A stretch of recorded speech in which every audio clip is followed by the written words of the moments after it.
Today at the National Press Club, ABC Managing Director Hugh Marks. The former Nine Chief Executive will set out his vision for a confident national broadcaster and detail how it will adapt and keep connecting to audiences in a rapidly changing media landscape. Hugh Marks with today's National Press Club address.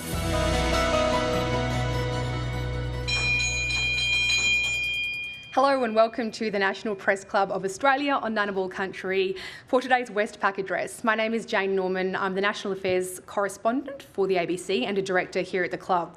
Our guest today is the ABC's Managing Director, Hugh Marks. 8 months into his tenure at the national broadcaster, as has been pointed out in the introduction, the MD wants to lay out his vision for a confident ABC and start to instil a sense of hope in its future.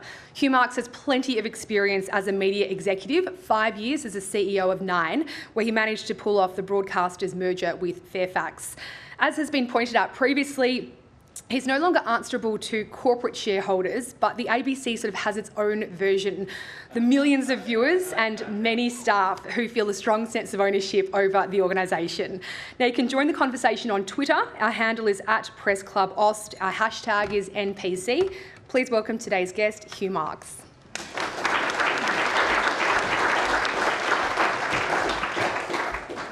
Thanks, Jane. I'd like to start off just by acknowledging the traditional owners on the lands of which we meet and acknowledge their leaders past, present and emerging, obviously any Indigenous people in the room today and watching on television. It's great to be at the National Press Club here for the first time as Managing Director of our beautiful ABC. As Australians, we still look out for each other. We prize opportunity, we value fairness, we seek societal cohesion. And while no doubt there remain issues that we have not resolved, at the end of the day, overall, we know we're pretty privileged to live in this country. This is something we should celebrate. And I reckon even you lot in this room, you journalists, you sometimes cynical bunch, might agree. You might not say it out loud, but you know, you might agree with me. We can debate what makes the country work so well. That spirit of fairness I spoke about, compulsory voting, democratic elections with a peaceful transfer of power, our universal healthcare or quality education system, recognition of the importance of social services. But one lesson we know from developments around the world that we cannot take this Australia of ours for granted. We must continue investing in our Australian stories, in Australian creativity, to build on our shared understanding, our shared knowledge, themes that bring us together, make us who we are, prepare us for the challenges that may come our way. And any discussion of what makes Australia succeed over the long term must include Australia's ABC. We have a big and important role to play. It is true that Australia has a vibrant and generally responsible media market compared to many other places around the world, one that grows with new voices every day. Joe Rogan, for example. That vibrancy of our media will, in my view, only become more important in what makes our country unique, in enabling our success as a free and cohesive nation. It's undoubtedly something to be proud of. It's one reason why we haven't descended into warring tribes and instead broadly maintained our national unity. But the ABC stands out as a precious national asset of a kind you won't find in many other countries.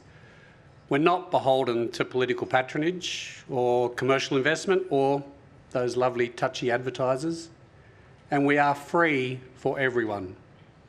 We're available to anyone on all devices at any time. There are no paywalls that lock people out. We are funded by and for the public. This contributes to Australian equity and fairness in knowledge and information. It contributes to our Australia.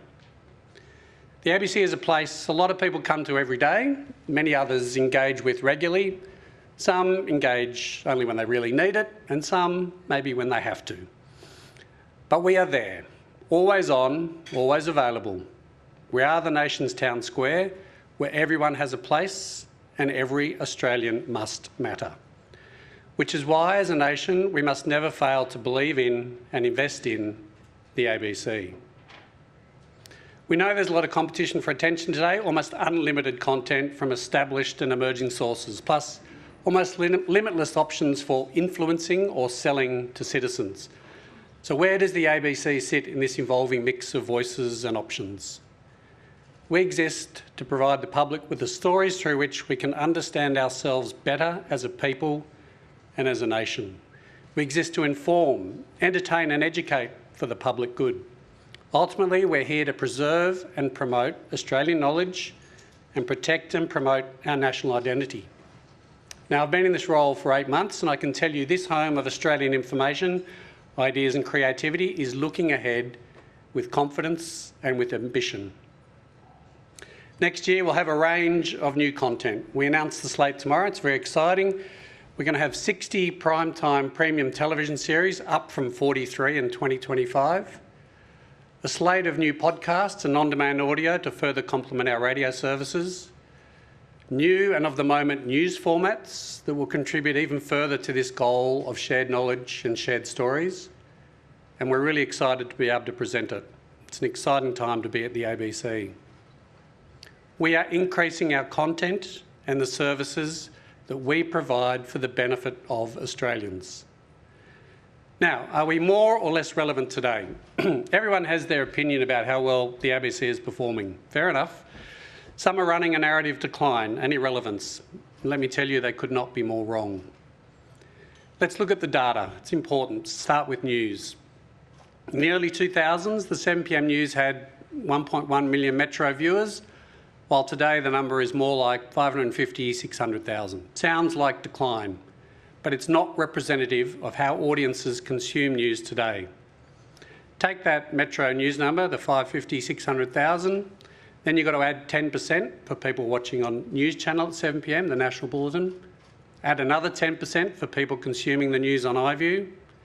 Then you've got to add 2 million daily users of ABC News Digital, 1.3 million people turning into the ABC News Channel daily, 8.1 million minutes viewed on YouTube per day, and 400,000 daily engagements via ABC News through social media. So here are the facts. Consumption of ABC News is growing. We are becoming more important. It's just different, and it's just not consumed as the saying would go by older Australians. It's there for everyone, it's consumed by everyone. Take our children's programming, for instance. It's the same pattern. Digital engagement with kids and family content is booming. Each week, we reach 3.7 million Australians across broadcast and live streaming for our kids and family content. Add the 400,000 viewers who access that content on iView and 250,000 who find us via the Kids app. Our channels on YouTube attract around 6 million views each week. BTN and BTN High are programs specifically designed for primary and high school students and are unique in our landscape. And now we all know that Bluey has taken Australia by storm. In fact, it's taken the world by storm. But where would we be if the ABC didn't serve Australian children? In radio, live radio, that so-called dying medium, it's where ABC broadcasters connect with nearly 5.5 million listeners across the metro and major regional markets and more than 2.1 million regional listeners every week.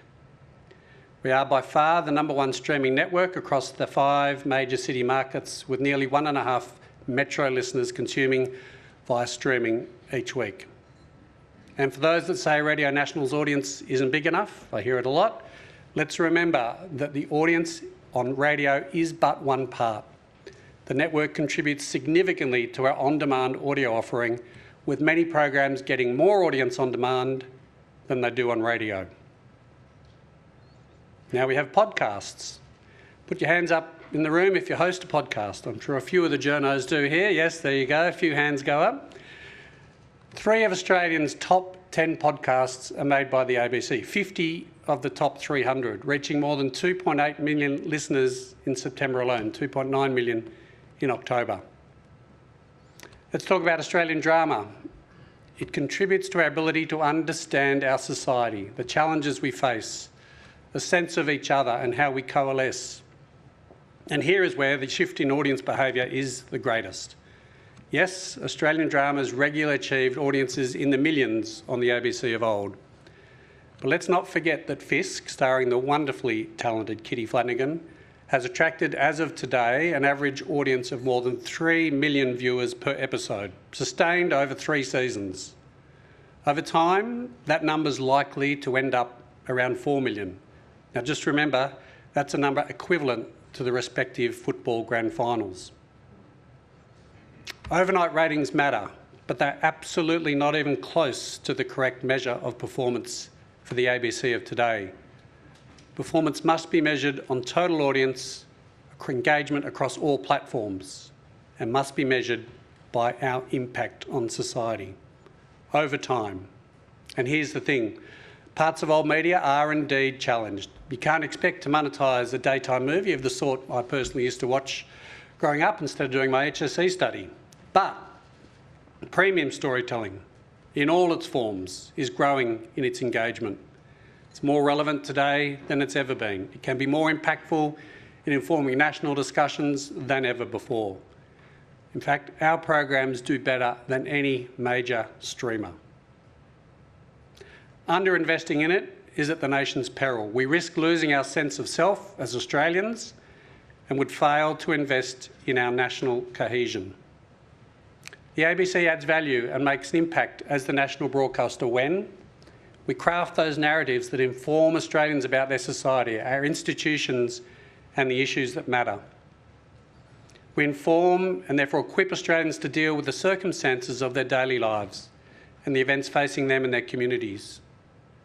We hold the powerful to account through news, current affairs and incredible investigative journalism. We offer captivating stories that entertain, they interest Australians, they provide comfort, they enlighten their minds. And we invest in science, the arts, religion and ethics, content like no other broadcaster. The ABC does things that no other media can or would do. We have the privilege of being able to do so.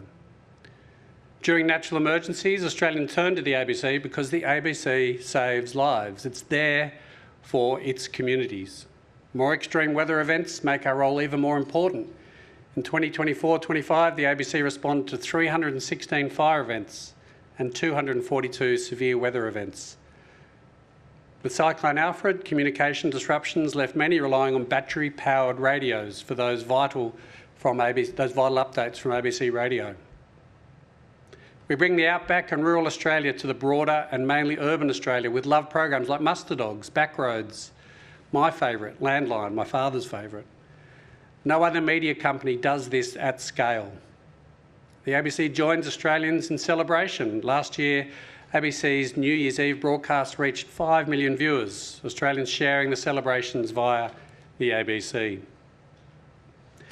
The ABC challenges our perceptions through groundbreaking social programs like You Can't Ask That, which hosts frank conversations with people who are too often stigmatised or excluded.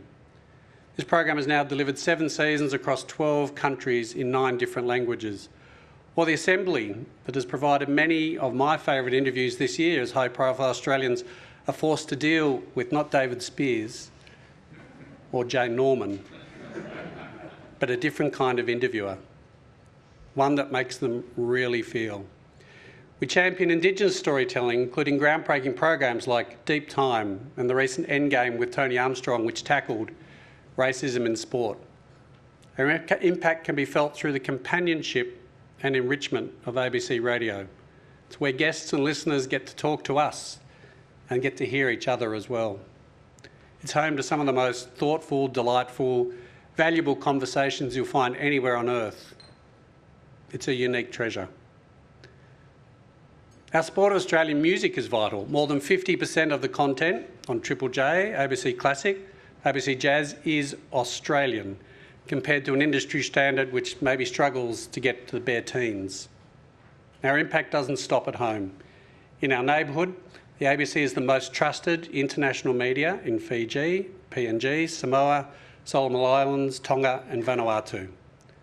ABC journalists are now mentoring and training journalists across the Indo-Pacific too. This benefits democratic discourse in our region, which benefits all of us. The ABC was in the unique position recently to celebrate the 50th anniversary of the independence of PNG with two major programs, again, uniquely in our country.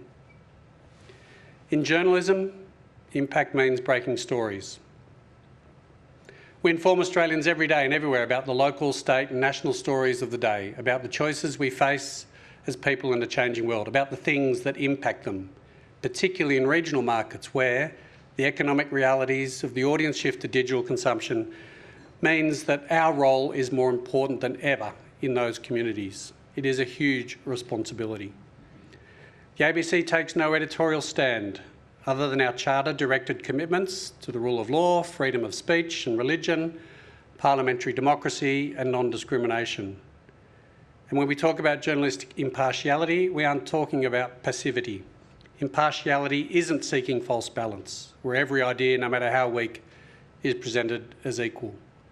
The journalistic task and skill is to select the stories that matter and present the facts and relevant perspectives that equip people to make up their own minds.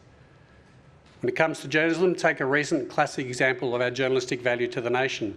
Since late 2024, journalist Adele Ferguson, producer Chris Gillette, and the ABC's investigative reporting team have been digging into Australia's $20 billion childcare sector, which is heavily subsidised by the federal government, managed by the states and increasingly dominated by for-profit providers.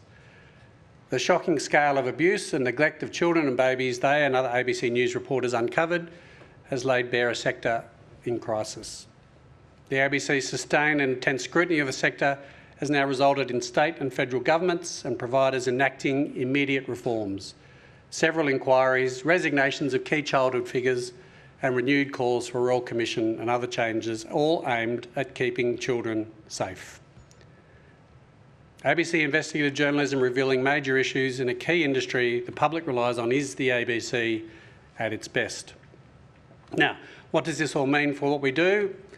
It means that Australians interact with us in many ways. What hasn't changed is that audiences want stories of importance, relevance and pertinence.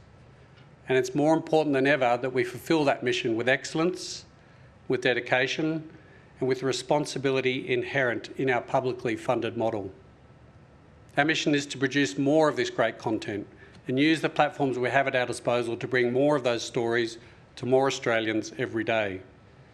Things are changing fast, so we'll need to find solutions, we'll need to be nimble, we need to meet audiences on the platforms they prefer, but we must continue to change. There's a challenge to get young Australians engaged with news content, so we will need to find ways to address that. One option is we look at more short-form video for news on social. We're ambitious about building tailored content approaches, not to social media in general, but to each platform in particular, reflecting the audience makeup and content style of each one. Believe it or not, YouTube, very different to TikTok. And we'll make announcements about this tomorrow, which I'm very excited about. Clearly, audiences are also responding to long-form audio storytelling through podcasting, so we'll be doing more of that. And guess what? Now it's vodcasting, so more of that as well. It's really an exciting format to be able to tell stories.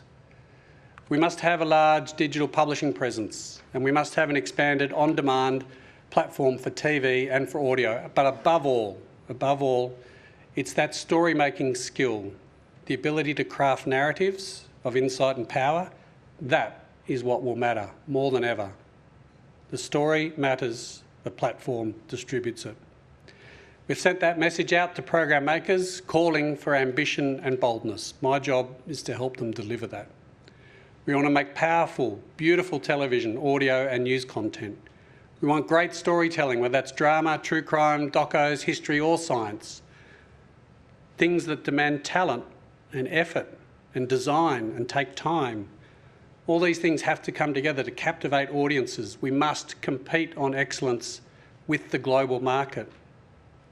The really good news is the investment return equation is far better now than it ever was. I've been in this business a long time. If you make great content 30 years ago, in the past, it went to air once, maybe got a repeat, that was it, done and dusted. Now, if you make great content, you just don't get one shot at an audience. It sits on our platforms. You can make content audiences will discover, love, and they'll listen or watch to it maybe tomorrow or maybe in 20 years' time on many different platforms and devices in many different environments. Great shows become part of our unique Australian culture. They're to be cherished and celebrated through time. The great thing about today is successes aggregate over time. These are the links and memories that forge deep social bonds, that bind Australians together through the decades of their lives, that unite different cultures, different demographics, different communities, that remind us of what's important about being Australian, that invest in our unique culture, of which we all should be so proud. Now, when it comes to collaboration, we operate in a complex technology, information and entertainment ecosystem that competes and collaborates. What we aim to do is keep working with others for mutual benefit, ultimately for the benefit of Australians. We've always collaborated with the Australian production sector, bringing forward great stories and programs for Australians across TV and audio. Maintaining our bond with rural and regional Australia must remain core to our mission. So we're doing a couple of things. We're giving local news outlets free access to ABC News digital content at times of significant events affecting their local communities. That way, we help sustain local news outlets that are an important part of regional and rural life. The ABC does not need to be the only door. We're also working on a project to help local media improve the breadth and quality of their own news coverage. Hopefully, a further contribution by us to quality journalism and equity of news that matters to those communities. Just as we're working in collaboration with smaller local news outlets, we look to the global tech companies to do the same with us, with the ABC. Recent research has shown social media algorithms have steadily increased the relative amounts of political content and strong negative sentiment people encounter in their feeds, and that promotes cultural division and conflict. I consider the global tech companies operating in Australia have an obligation to the Australian community where they do business and prosper. And what I would hope and expect to see is that those companies recognise the value of their social licence to operate in Australia. If you want to be here, be part of our society. It's pretty special. They clearly have the power to tune their algorithms to turn off access to news. Look at Meta and look at Canada. They must manage their algorithms to promote responsible and non-divisive content, such as that provided by the ABC, and have a reasonable and mature discussion about what is the level of reasonable value exchange between those companies and organisations like the ABC. We can contribute to their success. Most importantly, we can lend a hand to help them mitigate the pressing social issues that their platforms generate. Real personal harm, misinformation, polarisation. I ask them to work with us and recognise that in doing so it mitigates these risks in a responsible way. Engage with us on the value exchange. Embrace the ABC for that full, accurate, impartial content that is a defence against the rising risk of social harm. I look forward to more discussions with all of them on this. Now, the ABC has the privilege and deep responsibility of owning the role of national storyteller in the public interest. We have long been an integral part of the nation-building infrastructure of Australia, and that's not going to change. In fact, it will only become more important. Realistically, in a big and fast-moving organisation with many parts and thousands of decisions each day, things will go wrong from time to time. Not every decision will be perfect. We must always move at speed. When that happens, we must own it, make the appropriate correction and move forward. We learn from our mistakes, we do better. We need trust, but we must not cower. This is how we will continue to earn trust. The key to everything is to start with great content. And that means investing in Australian creativity, Australian intellectual property, Australian people. What I see ahead is opportunity to connect and engage with more Australians, to capitalise on the enormous journalistic and creative talent that exists in this country. This is a real public good. To be the #1 source of facts and truth, to be the freely available media, to tell stories that inform, delight, uplift, resonate through time, to collaborate with others, to get the maximum exposure for our content and benefit for all Australians, to contribute to the success of Australia, and to be the most important contributor to what binds us together, not what tears us apart. and to be at the centre of those discussions. Social infrastructure is as important as physical infrastructure. It may not be as visible, but it's there through the screens, radios, devices of our nation. It's vitally important to who we are, that we as Australians own, and it will be a key to a successful future. I want you all to stay tuned for what's coming. Thank you.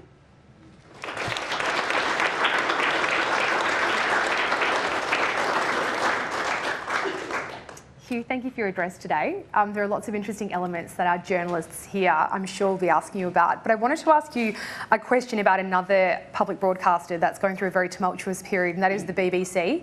We've had senior leaders resign, apologies to Donald Trump, the prospect of a lawsuit between Donald Trump and the broadcaster itself. I wanted to know what lessons you see in that incident, but more broadly at the BBC, and how you apply those to the ABC. How do we avoid a situation like that here? Yeah, no, it's obviously very topical, and obviously a good time to be able to talk today, because I think there are real lessons in that exercise. And the lessons for me are twofold. One is, I think sometimes we don't quite recognise the way that the ABC has been set up and through our Act, and the importance of independence. And I think if I look at the BBC and I see a lot of the commentary that's been going on around, what's happened to them, not just in that last event, but over time, you see there are things that have been chipping away at that independence. I can't tell you how important it is in the way the organisation works that we are funded by the Parliament of Australia, the public through the Parliament of Australia, that there is an independent board, and that the Managing Director is independent again of the board. All of those various elements, when they work well, really provide the framework for me to be able to give our people the opportunity to do their best work without fear of second guessing. Am I doing the right thing? Am I treating the right interests? Have I got the politics of this right?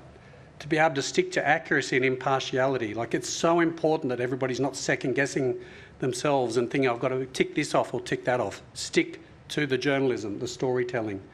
So I think that's a really important lesson, and it's actually almost a uniqueness. I went to the public media conference recently, and our independence mechanism, most public media are said to be independent, but ours is quite unique and I think really special, and that's, I think, well done to those that set it up.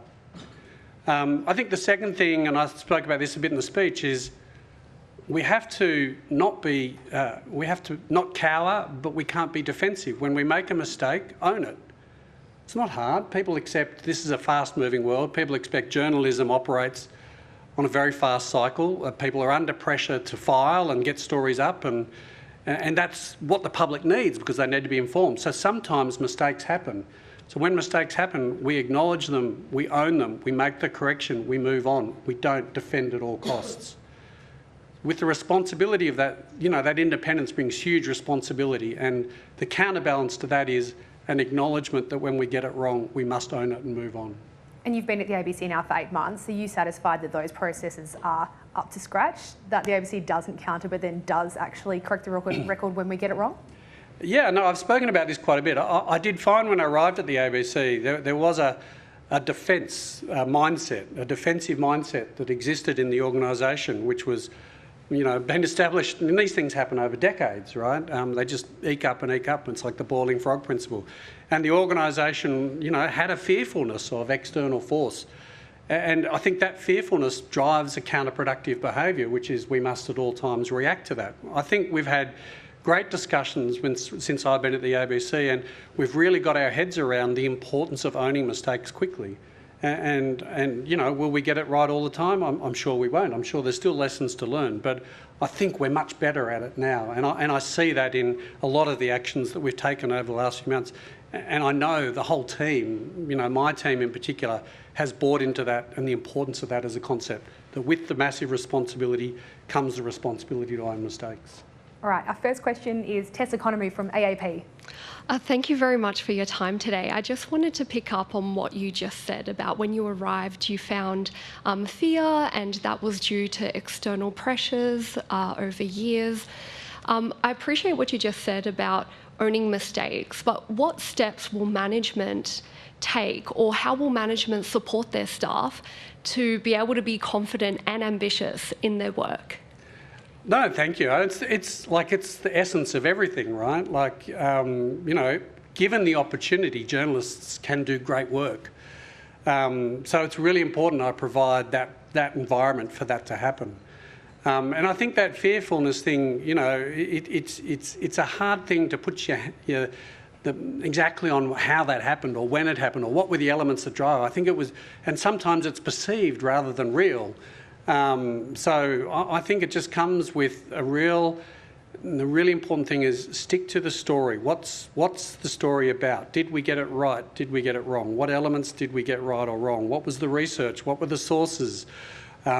Stick to that journalistic talent. Have those discussions rather than the political discussions. And that's what's important, and stick to that. So for me, being able to have those discussions with my teams and basically talk about their work rather than the environment is really important. And I think, Kim as well, Kim Williams, the chair of the ABC, he and I have had great conversations about the importance of these levels of independence. And I can tell you what, when the shit hits the fan, Kim's going to be in his element. He's going to be great in those moments. And that'll be important. So, it might happen at any given time. So I think having all the right people in the right roles and respecting the independence and constantly going back to the work, I think it's those conversations that are important to success. Our next question is Millie Mulroy from the SMH and Age. Thanks, Mr. Marks, for that address. Millie Mulroy from the Sydney Morning Herald and The Age. It's been more than a month since the ABC launched an investigation into a Four Corners reporter after they co-hosted a podcast without official sign-off, sponsored by a crypto casino that isn't licensed to operate in Australia. Is there any update on this investigation, and how important is it to get these investigations right, considering the current attacks on impartiality and bias that the ABC is facing from Sky News and The Australian? Thanks for that question, Millie. Look, yes, one thing we learnt from the Antoinette Lattouf errors that the ABC made is follow the process. When something goes wrong, follow the process. Make sure we do all of the things that are necessary to have a rigorous and thoughtful investigation of whatever occurs. So we're going through that process.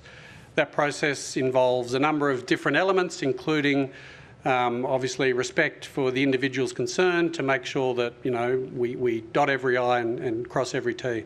So that process is ongoing. I can't give you a date as to when it will finish, but it's important that we follow the process and we do it in a respectful, measured, considered way. And that when we make decisions with the light of and the benefit of that process. In terms of other elements, forces on the ABC, we have to be subject to scrutiny. We have this huge responsibility. So with that responsibility comes the inevitable, scrutiny that we must face all the time. I welcome reasonable scrutiny of the ABC, and we should be subject to it. And sometimes that'll help us do better work. Getting that balance right is always the exercise for our journalists, and I think it's together. This is a field where we all work in the same area, and actually it's not just the ABC, it's the ABC's contribution in the matrix of all the media that exists in our country that makes it work. We all have a role to play. In fact, we're the big top of the funnel. We're the free player that, hopefully engages people in the importance of news and drama and Australian content and Australian stories. So, I welcome that scrutiny. I welcome reasonable scrutiny, and that'll be part of what we have to do going forward. Thank you. Caitlin Rinchell from the West Australian. Thank you for your address today. What is the purpose of the proposed journo feed, which has been floated internally as part of the innovation report? What is the cost of it, and is it a good use of the ABC's resources, or should the news director instead be focusing on amending factual errors and concerns within editorial direction? Thank you for the question. I've never heard about the proposed journo fee, so I'm not able to answer that question. I regret to tell you, Justin's here. You can take it up with him later if you like. No, I don't. Maybe you can tell me what it's getting at, but no, we must invest in journalism. We must make that exercise supported as it possibly can be for people to do great work. Environment is really important. People feeling supported, clarity about what their objectives are. One of the things we had to do very early on was make sure that we were clear about strategy. You know, we had this digital first philosophy, which I understood what that was getting at. Don't wait for the 7 p.m. news to release a story. But also it doesn't make another sense. Everything is digital these days. So I've just brought that back to story first. When you bring it back to story or first, you talk about the importance of journalism. There's no doubt about that. So we should not be doing anything that gets in the way of that happening. Are you aware of any movements to make journalists more creator, individual, siloed types? That's part of this secretive project, allegedly. And do you see the value in that, given the fragmented media that you've spoken about in your address today? Again, I'm not aware of the secret project, so it can't be that good a project if I'm not aware of it, but I could be wrong. Things can happen without my knowledge, but I like to be at the centre of things, so I think I would have a fair idea of what's going on. No, look, I think the work that we do all the time and the work we must do is make sure that the ABC is efficient in the execution of, you know, the taxpayer-funded obligations that we have. So, you know, we should always be subject to external and internal scrutiny, and we should be making sure that, you know, everyone's working in the most effective way they possibly can for the greatest public good. So if that's part of what you're talking about as a secret project, it's no longer a secret. We do that all the time. But no, I'm not aware of any particular secret projects. Sorry to disappoint you. Discussions afterwards, perhaps. See what's unveiled tomorrow at the showcase. Cameron Redden from Sky News. Mr Marks, thanks so much for your address. Cameron Redden at Sky News. On that subject of welcoming reasonable scrutiny, you would be aware of concerns raised, including on Sky News, about the coverage of Donald Trump's January 6th speech, but others too raising concerns around the Line of Fire series, the gunshot audio. Media Watch this week, for example, raised concerns about gaps in the coverage on transgender issues. Do you view these as reasonable scrutiny of fair criticism, and do you think they're worthy of further inquiry? Yeah, I mean, as I said at the time, I think the comparison of the ABC Four Corners to the BBC Panorama show was opportunistic. The same faults were not consistent on both programs. So I didn't accept that was legitimate criticism, and any reasonable amount of work, I think, would have come to that conclusion. So that one I thought was opportunistic and false. I think when it comes to some of the issues you mentioned, and particularly about the transgender issues and where the ABC sits on that and our journalistic balance, you know, these are discussions that I think are reasonable to be asked externally and are reasonable for us to be thinking of ourselves internally. These are discussions that myself and Justin are having, the head of news, are having all the time. You know, some of these issues are incredibly delicate. They involve potential harm to individuals. But that doesn't mean that the ABC shouldn't, in its coverage, ensure that we are doing a job of covering the relevant perspectives that are necessary to ensure that we provide full coverage on these issues. So, yeah, I think scrutiny is reasonable for the ABC. Our internal scrutiny needs to be, you know, we need to be always asking ourselves not just about the accuracy of the stories that we put to air, but where might there be areas where we haven't given the relevant amount of coverage that maybe we should have as an organisation? And I can assure you that those conversations are ongoing and constant. Thank you. Our next question is Corey McLeod from Innovation Oz. Thank you for your address. I'm wondering if there's ever been conversations or consideration about the export value of that trusted news. And the reason I ask is BBC Studios, as an example, in a world of dis and misinformation, is becoming increasingly relevant and commercial in the US and other parts of the world. Is that something that the ABC would consider? I'm not sure if it's in the Act, but it does seem as though there is a demand for trusted news. No, there is no doubt. And Australians have a unique perspective. I mean, that's what I spoke about. And I think it's a very valuable perspective because it comes from this great sense of fairness we have as a nation. And, you know, even all the matrix of media and coverage and discussion that we have, there is a tone to what happens in Australia that I think is valuable on that world stage. We actually have a number of great services that service the Asia-Pacific region. As I said, our news brand is trusted in many of the local Pacific nations that, you know, are our neighbours, and we do a lot of work to improve journalism and services in those markets. I think the ABC has a real role to play in not just investing in Australia, but also our relationship with our near neighbours and their democratic institutions and governance. And the government has recognised that with funding to make those services available through not only the Pacific, but we also have an Indo-Pacific service as well. So I think we do some of that. Are we going to go like the BBC and start ABC Australia? That brand has already been taken, so Yeah, no. but commercially, would that ever be a discussion? Look, I think commercially we do a lot. We do a lot of programs, both television and audio and news, right? They do have value. I think the ABC has traded itself out of that value over time. I actually think in this modern world where, you have streamers who are making a bunch of really great shows and with huge production values, we have to find, if we're going to be relevant, we have to compete in that space. So we have to find new models that enable us to work with, independent creative organisations to be able to deliver that sort of work that will have great international value, and the ABC, on behalf of the taxpayer, should participate in that value. I mean, I talk about Bluey all the time. The BBC makes probably $300 million a year out of a property that was a joint BBC-ABC production, but we should have been more active in the participation in what that was going to be. Now, nobody can say when any show starts. I mean, you have a fair view about whether that's going to be a show of that potential or not, but we have to be there, and we have to find models that enable us to be there, and it's responsible for us on behalf of the taxpayer to make sure that we are there. So yes, we're looking at all that at the same time. But at the same time, you don't want to be over-commercialised. It's important that we do work that's important. It's important that we remain focused on serving the Australian public. So there's a balance there to be got. Thank you.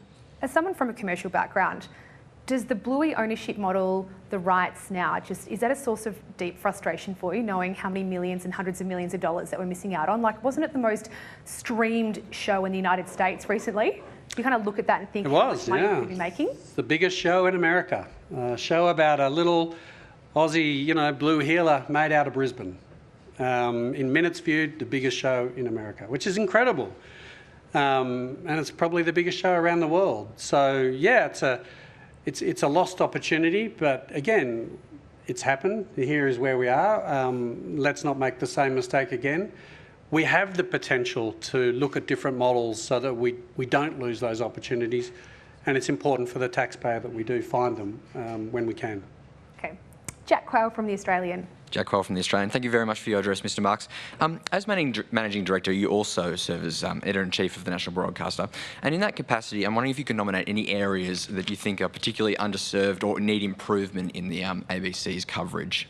If you could nominate any areas where you think that the ABC can improve.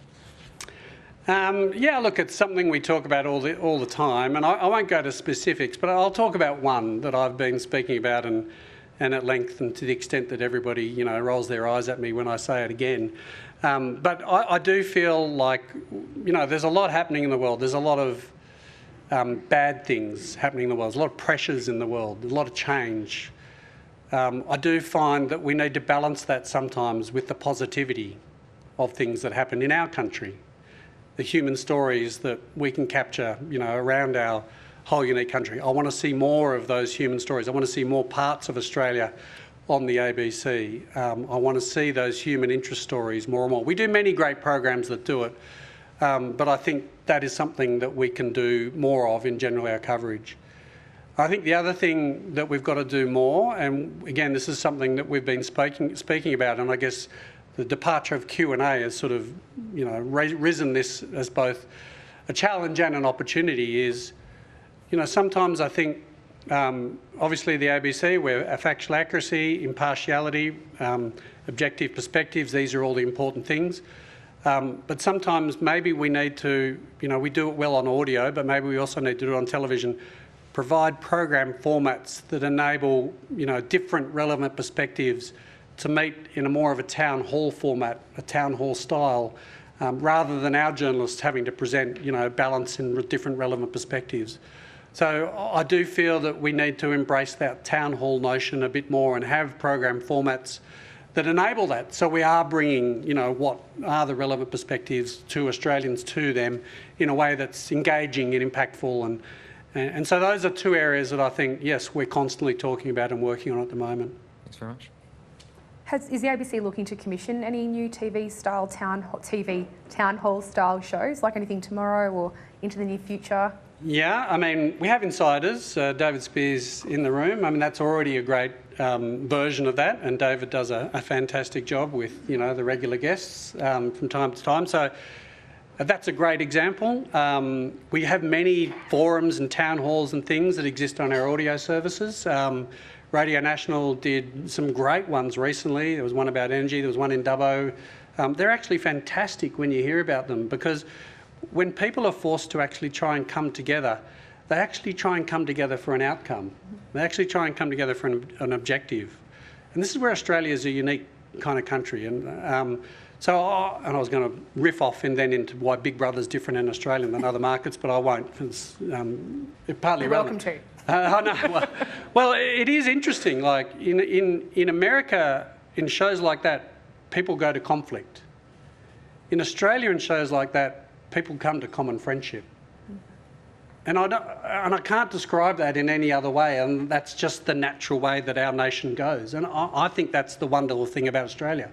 So when you put relevant perspectives in an environment where they're not there to argue against each other, they're there to find solutions and outcomes, you actually find really constructive work. And guess what? Ordinary people are really good at contributing in those moments. So yes, we have great examples. Insiders, you know, again, one of the best and highest rating programs on Sundays, but we need something, one or more things big on television that enables us to do that. We're working on ideas at the moment. They won't be announced tomorrow, but they're coming. Okay, we wait with great interest. Julie Hare, National Press Club Director. Thank you so much for your speech. During the speech, you outlined the ABC as a growing, a bold, a trusted, publicly funded organisation. However, if I look at a story in The Australian from 2 weeks ago, The Australian regularly takes a very opposite view of that. The story is titled "ABC Image Takes Hit as Community Loses Faith," and then goes on to report about a survey that's... Can I just read the first paragraph to you so we can get a sense of how different it is to what you said? The Australian public's perception of the ABC has diminished over the past year across a range of key metrics, with fewer people expressing faith in the national broadcaster to deliver news in an accurate and impartial way, and growing concern that the publicly funded media organisation doesn't cover regional issues as well as its competitors.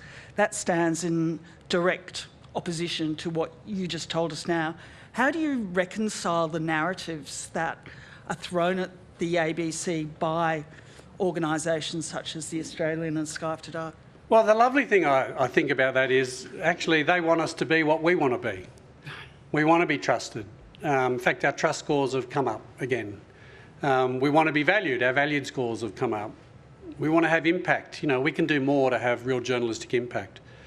So, you know, we're all actually think the ABC stands for the same things. My job, the job of my team, is to make sure we deliver to that. Yes, there'll always be commentary and people will have views, and there'll be endless column inches dedicated to does the ABC do a great job and do its journos make errors, and that's part of, I guess, the vibrancy of media. Some of it, I think, is, again, as I said, is opportunistic. Some of it's not founded in fact. Some of it maybe is just sport, but we subject ourselves, and we must subject ourselves to scrutiny. And again, the great thing about that comment is everybody seems to understand actually what we're here for, and we've got to deliver to that. Surely some of that journalism, including articles like this, are not impartial. Well, that's up to them. I'm not here to comment necessarily on other people's journalism, other than sometimes when I think it is that does need comment, and I won't be doing that all the time because we don't want to have a running discourse about that. What we will do is, when we can see criticism of us that is valid, we must make sure that we respond in the appropriate way. Otherwise, I don't want everybody focused on that all the time. It's the wrong thing. It leads to poor decisions. We must stay focused on the work, and we must be able to excise any noise that's irrelevant from that exercise. And that's just part of our job, and we have to do that every day. hopefully I'm bringing that to my teams. It's a struggle, right? Because when stuff is written, it hurts. But, you know, again, I will say, hey, are you doing a good job? Was the work great? Yes, yes. Okay, stick to that. That's the knowledge. Stick to those principles. Ignore the noise. Thank you very much. Krishani Janji from SBS. Sorry, what am I saying? From The Guardian. Apologies. Thanks for your address. I have a question about the ABC's funding. Kim Williams has said the ABC has suffered a funding reduction of about $150 million each year for the last 10 years.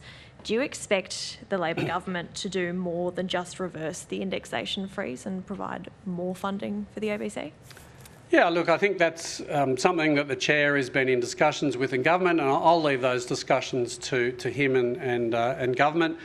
I think obviously there are areas that we can do more. We can do more children's content. I'd like to do more. We know when we do, it works. It resonates with an audience. It's important to the progression of, you know, children and families and that sense of national identity. So we can certainly do more in children's. I think we can do more documentary. We can do more history, science. You know, these are things that feed the fabric of society. And we can certainly do more in all of those spaces. So always more money, I think, we can do more with.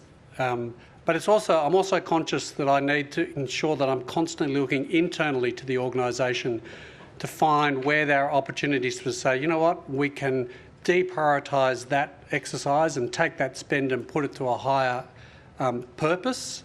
That is an exercise we do constantly. So those two things together, I think, are exercises that we need to do to make sure that we're delivering great content and services to Australia. Because at the end of the day, that's our job, right? And we did find some things when I started, and I'm sure there'll be more as we go forward. And there might be some compromises that we need to make, and we might need to say, you know what, that doesn't warrant that investment. We might need to say to people, we're going to stop that to start that. And that exercise is going on all the time. But yes, children's, documentary, adult drama, comedy, again, really difficult for many other parts of the sector now to cover those sorts of areas. The commercial model has changed, it's become global. We can do it as a local player and it's freely available. So yes, more will deliver more results.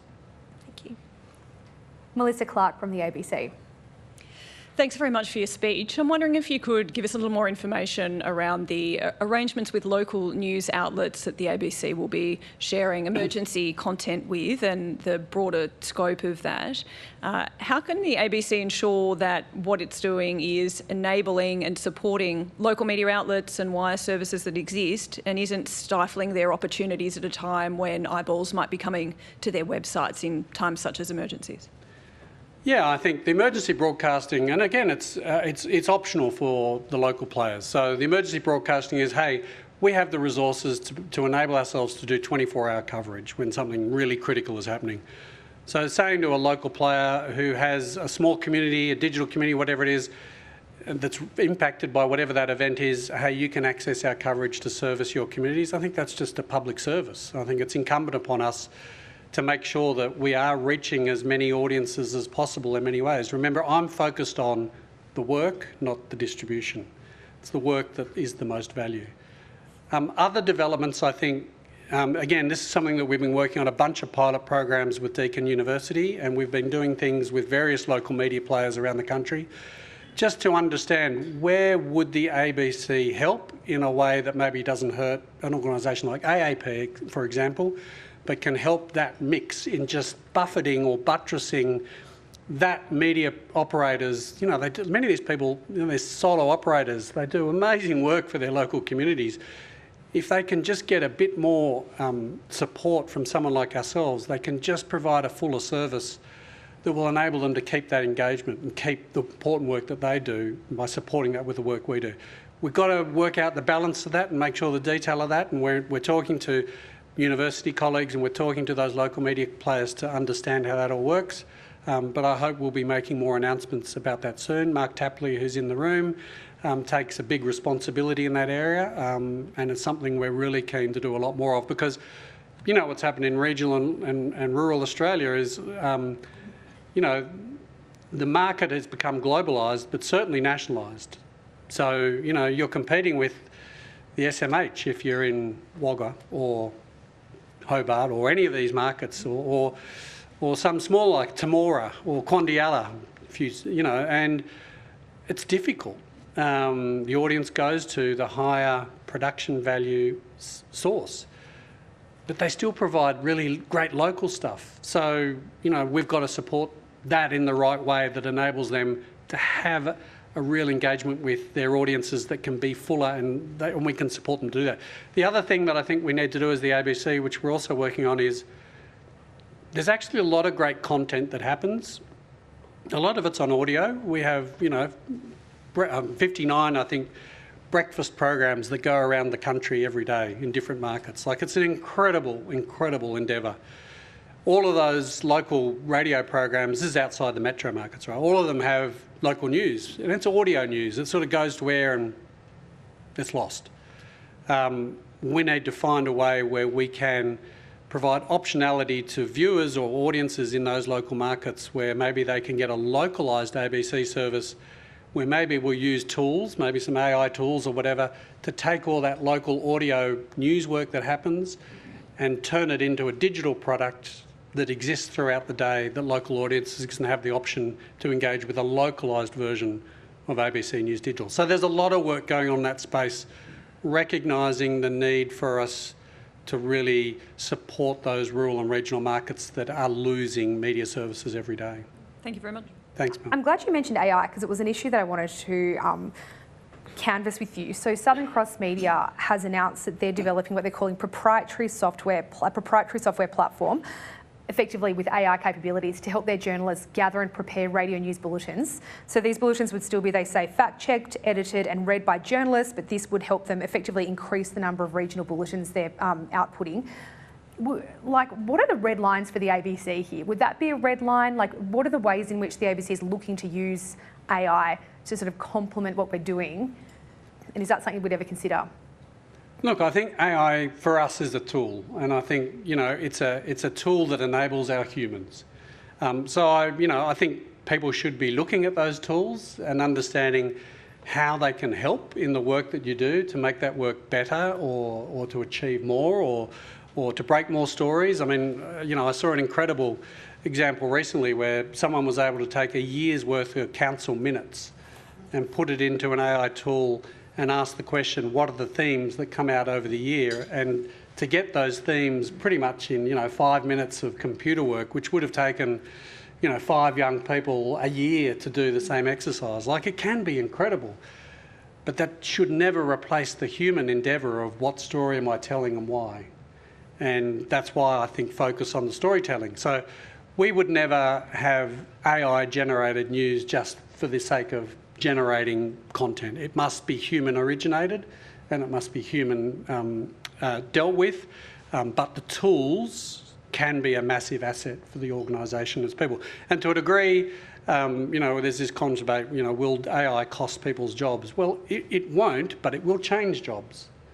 And it should enable us to do better work. And that's where we need to end up with. So, that's an exercise, and guess what? The journalists are talking, walking with their feet, talking with their hands. They're on it already. The smart ones are in there and really experimenting with every tool that they can. So I'm sure you are, Jane. I'm sure many people in the room are. And it's going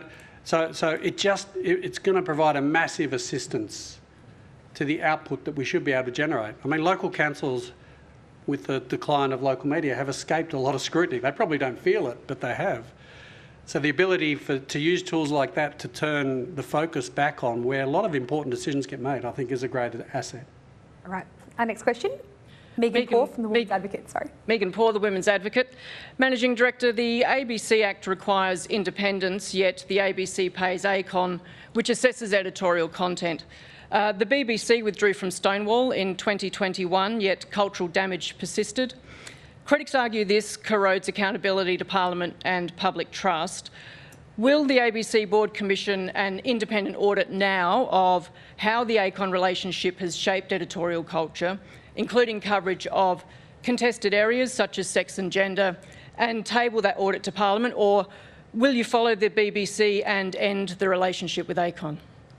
As I understand it, the ACON relationship was driven out of a people and culture relationship. I think we sponsor an event And obviously, I would say we've gone to ACON people from time to time in some of the editorial coverage that we've done.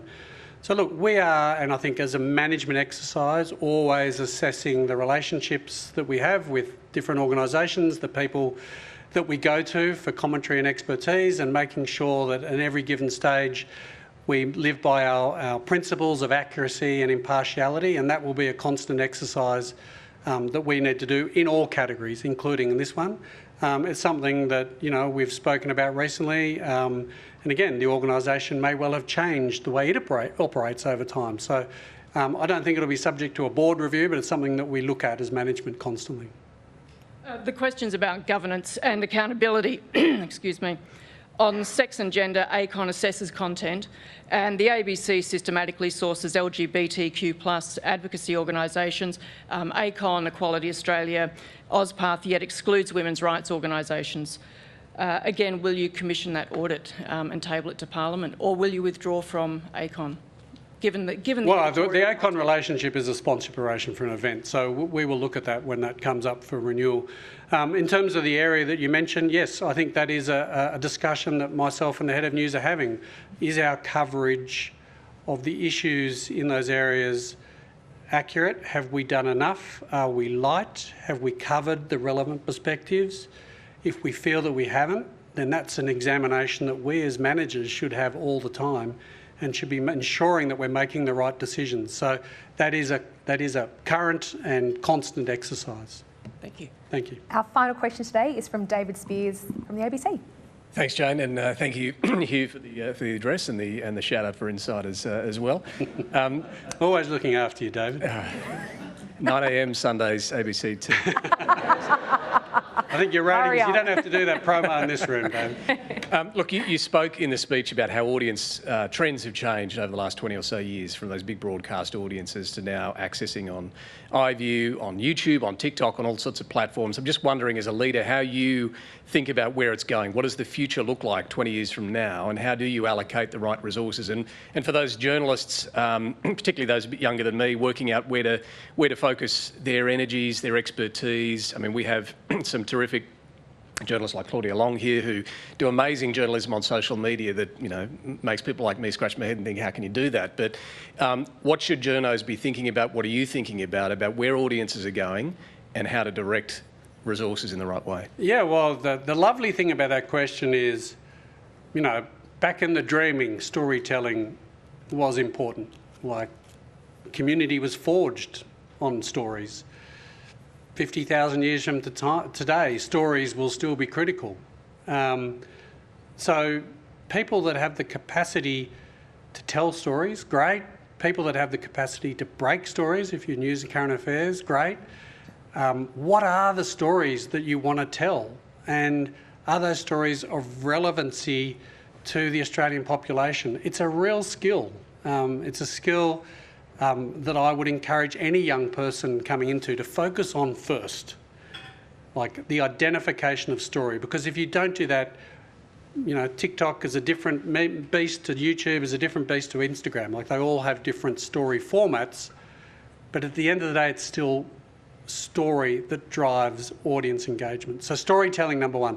Number two, the methodology of the creation of content is changing. If I look at young people coming through, they not only do the storytelling, they do the graphics, they do the audio design, they do the shooting. You know, they become these predator models that do it all. And yeah, you know, like Jane's like, oh my God, yeah.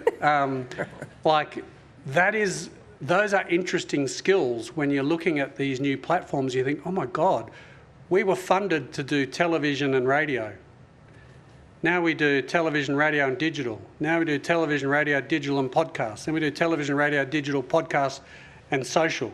Then we have to do YouTube, Instagram, TikTok, Reddit, like the proliferation of platforms, our need to fill all that environment.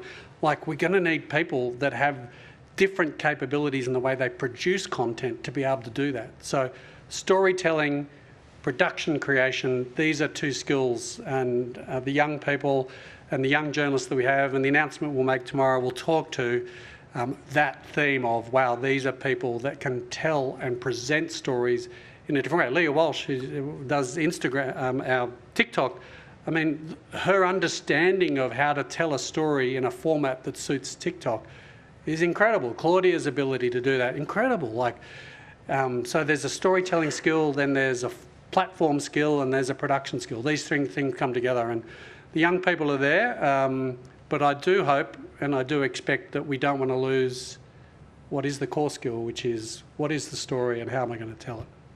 Thanks. And on that note, Hugh Marks, thank you very much for your time today. Thanks, Jane. Please accept our membership, our gift of membership to the NPC, and please join me in thanking Hugh Marks. Thanks.